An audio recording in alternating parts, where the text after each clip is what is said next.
तो जय हिंद जय भारत दोस्तों, आप देख रहे हैं लाइव भारत न्यूज़ में हूं आपका दोस्त अवर शुक्ला। आज हम स्पेशल टॉक शो में बात करेंगे पंजाब और उत्तर प्रदेश के हालातों को लेकर, कानून व्यवस्था को लेकर। और हमें खुशी है इस बात की, जो हमारे साथ आज मुख्य मेहमान हमारे साथ आए हैं किशोर रैना जी। वो जम्मू कश्मीर की धरती पर उनका जन्म है और फिलहाल पंजाब की राजनीति से जुड़े हैं और भाजपा के नॉर्थ मंडल के वो अध्यक्ष भी हैं। तो किशोर रैना जी, आपका बहुत बहुत धन्यवाद लाइव भारत न्यूज़ पर आने का। बहुत बहुत धन्यवाद सर आपने मुझे मौका दिया लाइव भारत न्यूज़ पर आने का। कानून व्यवस्था की बात करें तो शुरू करें पंजाब से या उत्तर प्रदेश से? एक जगह तो बीजेपी का राज है, एक जगह आम आदमी पार्टी है। यहाँ पर गिरफ्तारी जो बड़ी है 36 दिनों बाद अमृतपाल सिंह की हुई, वहाँ पे अतीक अहमद और उनके भाई और उनके मर्डर हुआ है। जो कानून व्यवस्था दोनों की जगह पे, तो कहाँ की कानून व्यवस्था सही है इस समय? मुझे लगता है हम चूँकि हमारी कर्म भूमि यहाँ पंजाब की, हम पंजाब में रहते हैं, तो हमें पंजाब की पहले बात करनी चाहिए। चलिए पंजाब की बात कर लेते। तो जहाँ तक रहा सवाल अमृतपाल का, अमृतपाल को गिरफ़्तार किया गया, 36 दिन बाद उनको गिरफ़्तार किया। अच्छा हुआ गिरफ़्तार हुआ, पहले कदम उठाना चाहिए था सरकार ने, लेकिन अच्छी सूझबूझ के साथ गिरफ़्तार हुआ। और इसमें मैं अमित शाह जी जो हमारे गृह मंत्री हैं उनको भी धन्यवाद करूंगा, क्योंकि उन्होंने मॉनिटरिंग की पूरी केस की। और भगवंत मान जी के भी जो चीफ मिनिस्टर, आपस में जो कोऑर्डिनेशन दोनों का रहा बहुत अच्छा रहा। और आफ्टर लास्टली जो है वो अमृतपाल गिरफ़्तार हो गई। पर 36 दिन लग गए। 36 का आंकड़ा कहीं ना कहीं खुफिया एजेंसियों और पुलिस के बीच में कहीं ना कहीं तालमेल की कमी रही, क्योंकि कहीं नेपाल चला गया, कहीं कहाँ चला गया। 36 दिन लगे। और ऐसा भी कहा जाता है कि उन्होंने सरेंडर किया है अमृतपाल में, जो सोशल मीडिया कह रहा है। फिलहाल सुखचैन सिंह का बयान आया है पंजाब सरकार की तरफ से, उन्होंने कहा कि नहीं हमने गिरफ्तार किया। तो अफवाहें गर्म। सफ़र जी, मैं आपको यहाँ बताना ये कहना चाहूँगा कि 36 दिन ज़रूर लगे, लेकिन पंजाब में जो शांति है और अमन वो कायम रहा। ये सबसे बड़ी बात है। जो पंजाब जिसके लिए जाना जाता है, अमन और शांति के लिए, मुझे लगता है जो कदम था अच्छा था। अगर 36 दिन भी लग गए, लेकिन पंजाब में कोई माहौल ख़राब नहीं हुआ, इसको भी हमने देखना चाहिए। अजनाला को छोड़ के अजनाला में अगर वो तो पहले हुआ जब गिरफ्तार, उस टाइम तो किसी की गिरफ्तारी हुई नहीं थी शायद। उस पर भी जो सेंट्रल एजेंसीज़ और पंजाब की जो हमारे एजेंसीज़ हैं उनको भी इस पर गिला था कि देखो एक आप गुरु ग्रंथ साहब जी को वहाँ पर लेके जा रहे हैं एक थाने में, उस करके भी, और पुलिस वाले को आप सरेआम मार रहे हो, कुट रहे हो, कानून को अपने हाथ में ले रहे हो। तो मुझे लगता है जो अब सरकार ने जो भी किया है, जो देर ज़रूर लगी है, लेकिन टाइम पर यह काम हुआ। जैसा अजनाला कांड के बाद में बहुत कुछ व्यापार की हम बात करें, व्यापारी भी डर गए थे। उसके बाद में अमृतपाल सिंह की गिरफ्तारी अभी तक नहीं हो पा रही थी। एक बहुत बड़ा मुहिम था अमृतसर और तरन तारण जितने भी सीमावर्ती इलाकों में चौकसी आज भी है। तो फिलहाल 36 दिन के बाद उनकी गिरफ्तारी तो हुई है और कानून व्यवस्था जैसा कि आप बात कर रहे हैं बिल्कुल सही है। लेकिन ये जो कदम है अमित शाह को धमकी देने के बाद ही, अमृतपाल ने जिस तरह से अमित शाह को धमकी दी उसके बाद में सारा कुछ हुआ। नहीं, देखो ये धमकी की बात नहीं है, धमकी तो आती रहती है। वो हमारे गृह मंत्री हैं और उनको धमकी आती रहती है। धमकियों से जो भारत है वो डरता नहीं है। हमारा देश एक बहुत महान देश है और बहुत तरक्की पर है, पूरी दुनिया आज लोहा मान रहे हैं। धमकी की बात नहीं है। पंजाब का माहौल ख़राब हो रहा था, टूरिज़्म पर असर पड़ रहा था, टूरिस्ट नहीं आ रहे थे, अब लोगों पर डायरेक्टली कहीं ना कहीं असर पड़ रहा था। तो इसलिए देखो ये जो लोग होते हैं, अमृतपाल जैसे लोग, ये क्या करते हैं, माहौल ख़राब करने की कोशिश करते हैं। इनका मकसद ही होता है ये एक स्पॉन्सर्ड होते हैं। जैसे पाकिस्तान ने भेजा, आज पाकिस्तान की बात करें तो गुरुद्वारा तोड़ा गया, महाराजा रंजीत सिंह की मूर्ति तोड़ी गई, एक सिख लड़की के साथ जबरन धर्म परिवर्तन करके उससे शादी कर दी। तो इन लोगों ने, अमृतपाल जैसे लोगों ने उसके बारे एक शब्द भी नहीं कहा, जबकि उल्टा ये कहा कि पाकिस्तान से जो है वो जो आपके नशे की खेप नहीं आती हैं। तो अगर हमें चाहिए दोनों को, हिंदू और सिख, हमारा तो आपस में भाईचारा बहुत, ये कभी टूट ही नहीं सकता। जो गुरुओं ने कुर्बानियाँ दी हैं हमारे लिए, तो ये तो कभी ये अटूट है, ये नहीं टूट सकता। लेकिन हमें चाहिए पाकिस्तान के ख़िलाफ़ आवाज़ उठाने की।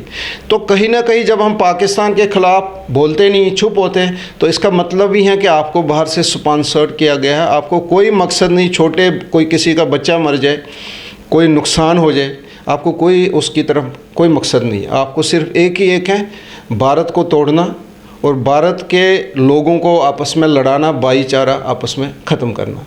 तो मुझे लगता है कि अब जो वो गिरफ़्तार हो चुके हैं, एजेंसीज़ अपना काम कर रही हैं, एजेंसीज़ देखेंगे कि इसमें कहाँ तक वो मुलव्वस था, किस किस कंट्री के साथ उसके ताल्लुक़ थे, कहाँ से फंडिंग, ये एजेंसीज़ का काम। एजेंसी का काम। पंजाब की हमने बात की, एजेंसी का काम है। फिलहाल अगर हम यूपी की बात करें तो अतीक अहमद और उनके भाई का वहाँ पे मर्डर किया गया, उसके पहले चलो इनकाउंटर हुआ था। तो यूपी की कानून व्यवस्था पंजाब से बेहतर है? मुझे लगता है अंदर से अगर मैं आपको ये कहूँ कि अतीक अहमद की बात करें तो अतीक अहमद अगर उसके ऊपर जो हमला हुआ, एक तो माफिया राज का अंत हुआ, अंदर से ये सुकून है कि माफिया, लेकिन जिसने भी मारा कानून को हाथ में नहीं लेना चाहिए, कानून को अपना हाथ काम करने देना चाहिए। क्योंकि देखो, कानून ने कई सारे राज उगलाने होते हैं। जब आप उस आदमी को मार देते हो, जब आप अपने कानून हाथ में लेते हो, तो कई सारे राज दफन हो जाते हैं उसके साथ ही। तो मुझे लगता है एक माफिया राज का अंत हुआ वहाँ। लोगों ने, आपने देखा होगा, लोगों ने वहाँ जो चैन की सांस ले ली, क्योंकि कई सालों से ये माफिया राज था। कई लोगों ने, कई पार्टीज़ ने इनको एक संरक्षण दिया हुआ था और इलेक्शन जीतते थे और लोगों के साथ धक्काशाही होती थी। तो योगी जी जो काम कर रहे, आज पूरी दुनिया में, मैं कई बार पाकिस्तान की टीवी देखता हूं तो वहां लोग कहते हैं कि योगी जैसे यहाँ पर प्रधानमंत्री चाहिए, योगी जैसे प्रधानमंत्री। तो वहाँ पर लॉ एंड ऑर्डर उन्होंने अच्छा मेंटेन किया है। और अगर हम पंजाब की बात करें तो पंजाब में कई महीनों से हम देख रहे थे लॉ एंड ऑर्डर जो था वो बिल्कुल ख़राब था। शायद अब इससे फ़र्क पड़ेगा, उम्मीद करेंगे कि हम ये पहली बार हुआ कि जब कोऑर्डिनेशन हुई है सेंट्रल गवर्नमेंट और स्टेट गवर्नमेंट, बस आंतरिक सुरक्षा की जब हो और पाकिस्तान जैसे देशों का नाम आए, तब तो फिर आंतरिक सुरक्षा का मामला तो गृह मंत्रालय से तो होगा ही होगा। फिलहाल यहाँ पे जितनी चौकसी है, सारा कुछ है। और सबसे बड़ी बात है कि अमृतपाल सिंह के गिरफ्तारी के बाद कोई हल्ला नहीं, कोई कुछ नहीं, अब कोई ऐसी बात नहीं, सब स्मूथ है। इसका मतलब कि अमृतपाल सिंह का जो हुआ था वो पीछे कोई ना कोई नेटवर्क था, वो नेटवर्क तक अब लोगों को पता चल गया कि वो नेटवर्क सही नहीं रहा, इसलिए तो नहीं हो हल्ला हुआ। बिल्कुल सफ़र जी, जो 36 दिन लगे, लोगों ने समझ लिया है, लोगों ने देखा कि वो ये कहाँ से स्पॉन्सरशिप हुए, इसकी कहाँ से आया है, कहाँ से छोटे छोटे बच्चों को काबू कर। देखो आज अगर हम बात करें, 9 साथियों को पकड़ा गया उसके साथ, जो डिब्रूगढ़ जेल में है, असम में। तो मेरा कहने का मतलब है, आप छोटे छोटे बच्चों जिनकी पढ़ने की उम्र होती है, जिनके हाथ में किताब चाहिए, कंप्यूटर चाहिए, आप उनको गलत रास्ते पर पाते हो, तो आफ्टर ऑल उसको नुकसान किसका है? वो कहीं ना कहीं उस माँ बाप का, जिन्होंने सपने संजो के रखे होते हैं कि मेरा बच्चा ऐसा बनेगा। तो जब वो घर से निकलते कोई गलत काम करते, ये नहीं होना चाहिए। मुझे लगता है कि ऐसी चीज़ें कभी होनी नहीं चाहिए। और हम लोगों का भी कहीं ना कहीं इसमें कोई गलती है, क्योंकि हम जल्दी एक भावनात्मक रूप में अपने आप को लेके, जब भी कोई बाहर से आता है तो वो धार्मिक चीज़ें दिखाकर, धार्मिक एक शोशा बनाकर, उसको अपना कवर बनाकर धार्मिक, तो लोगों को एक गलत रास्ते पर कहीं ना कहीं हमें भी सतर्क रहना पड़े। क्योंकि मैं बार बार इस करके कहता हूँ कि पंजाब में जो हिंदू सिख भाईचारा है वो कभी कोई तोड़ नहीं सकता। वो मिसाल है, पूरे इंडिया में वो मिसाल है, पूरे दुनिया में वो मिसाल है। इसलिए मैं कह रहा हूँ कि हमें बातों में नहीं आना चाहिए, हमें देखना चाहिए, परखना चाहिए। एक कोई भी धर्म कहीं नहीं कहता कि किसी को मारो, किसी को।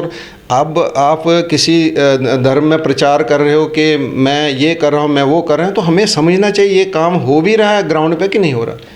कुल मिलाकर धर्म और राजनीति अलग अलग होनी चाहिए। बिल्कुल, धर्म अलग होनी चाहिए, राजनीतिक। और धर्म का जो प्रचार कर रहा है वो किस प्रकार का प्रचार कर रहा है, धर्म परिवर्तन में मारदाड़, किसी धर्म में मारदाड़ नहीं है। किसी धर्म में हमने, देश ने कुर्बानी दी है, हमारे गुरु ने कुर्बानी दी है, हमारे साहिबजादियों ने कुर्बानी देश के लिए दी हुई है। तो उस देश को हम आज तोड़ना चाहते हैं, ये कभी बर्दाश्त कोई भी नहीं करेगा। चाहे वो हिंदू हो, कोई सिख हो, किसी भी धर्म का, ये कोई बर्दाश्त नहीं करेगा। ये कोई बर्दाश्त नहीं करेगा। तो ये थी स्पेशल, हमने बातचीत की किशोर रैना जी से, और उन्होंने हमसे बेबाक बातचीत की पंजाब के हालातों को लेकर और उत्तर प्रदेश के हालातों को लेकर उन्होंने बहुत अच्छी बातें की। तो बहुत बहुत धन्यवाद सर किशोर रैना जी। आप हमारे कुछ और संदेश देना चाहते हो तो कुछ?